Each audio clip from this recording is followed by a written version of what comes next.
sa aking YouTube channel, Quezon Province Realty TV. Okay, it's me again, Miss Geraldine Villarasa. Okay po, andito pa rin po ako sa Tagkawayan, Quezon. Meron pa rin po akong i-locate na isang property.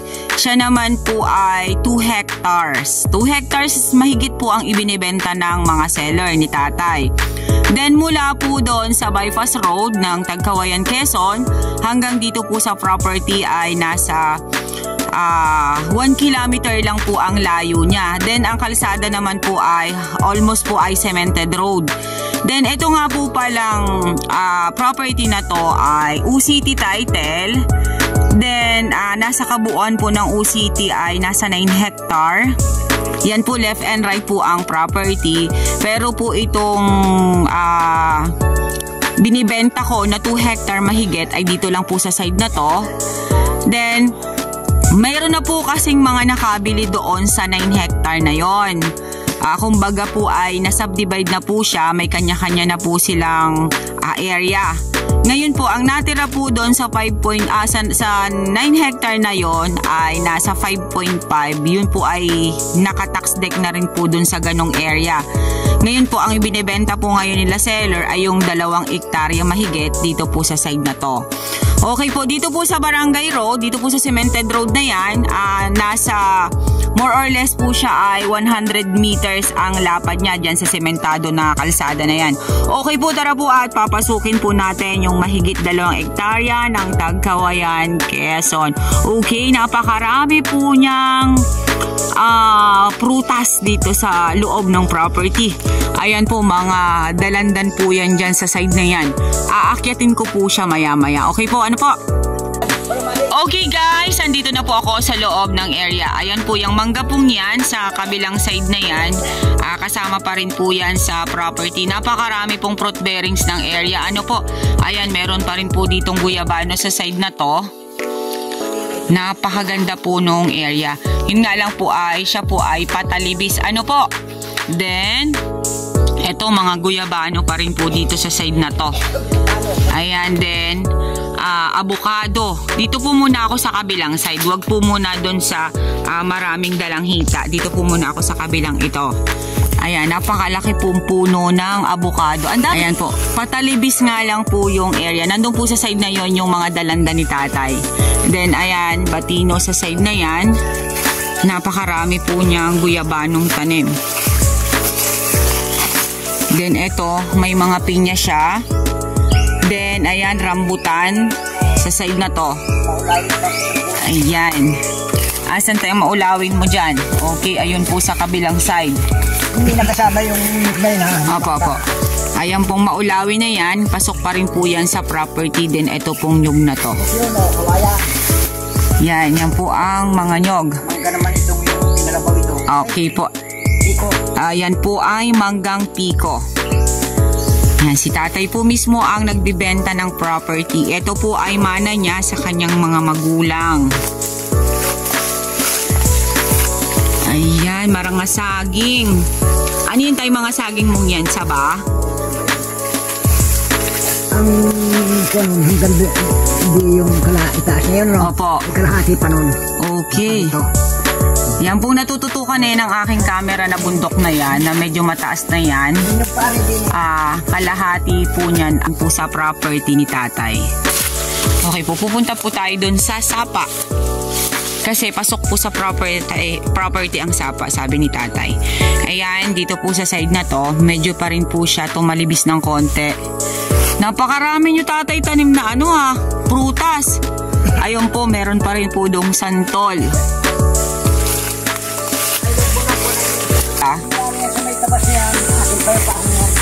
Okay po. Ayan pa rin po. Tatay, bababa ako dun sa may ilog. Sapa.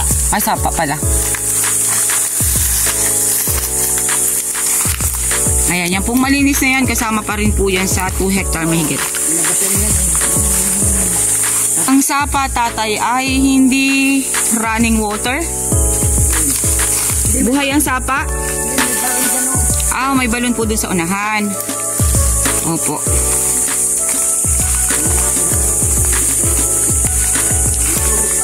Opo, may tubig nga po.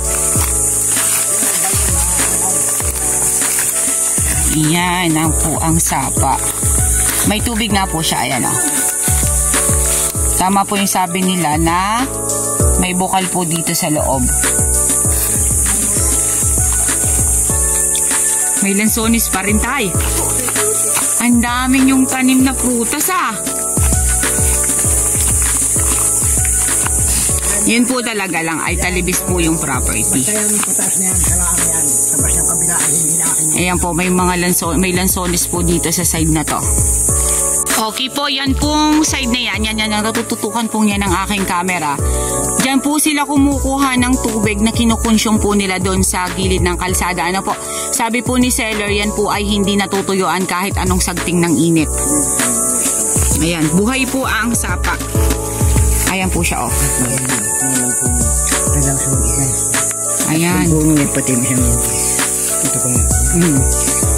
Nag-ilang puno yan tayo lansones mo? Ito. Ayan, may langka pa rin. May langka pa rin. Then, ang lansones po ay 3, 4? 5. Lima. May 3 pa rin. Ay, 6. May 3 pa rin doon. Sa may kinakulong ang baboy. Okay, 6 na peraso pong lansones. 6 na puno ng lansones. Yun nga lang po, sabi ko po sa inyo, ang property po ay medyo talibis.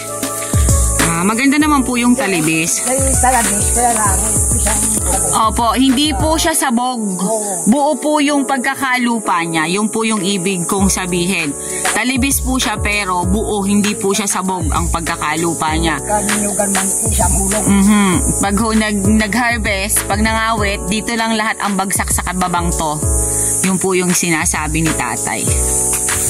Okay, tara pa po dun sa may banda doon. Niaalagaan po talaga siya. Opo. Opo. Ayan po ang lansones.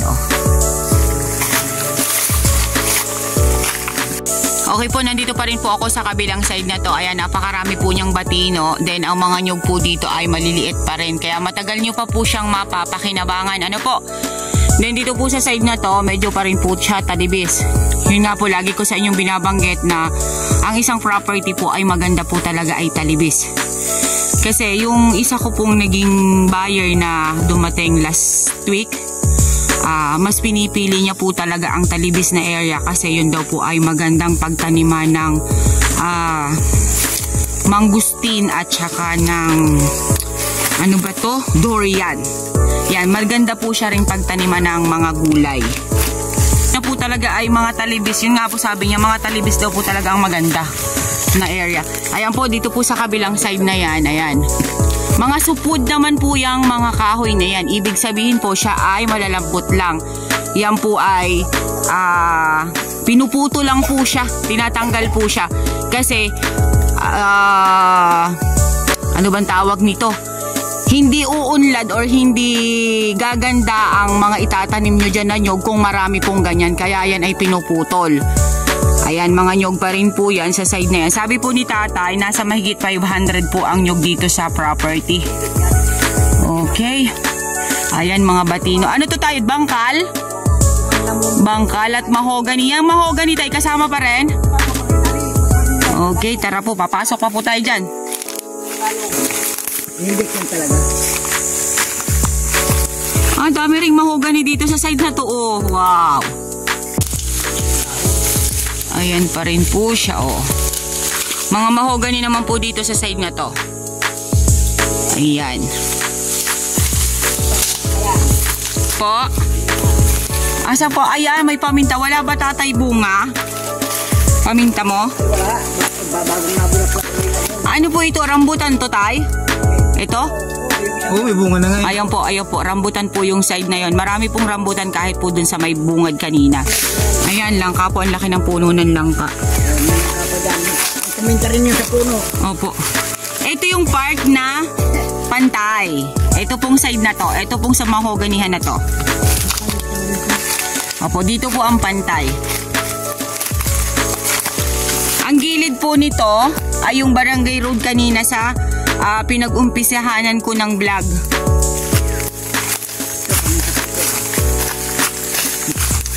Paminta nga po. Ito po, paminta po siya.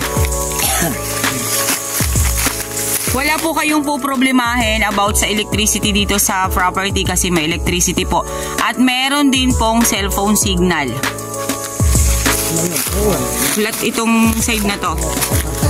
Opo, ito pong side naman na to. Ayan, santol pa rin. Kapapantayan po talaga itong part na to. Opo, dun lang po sa may kabila ang talibis. Pero dito talaga, pantay na siya.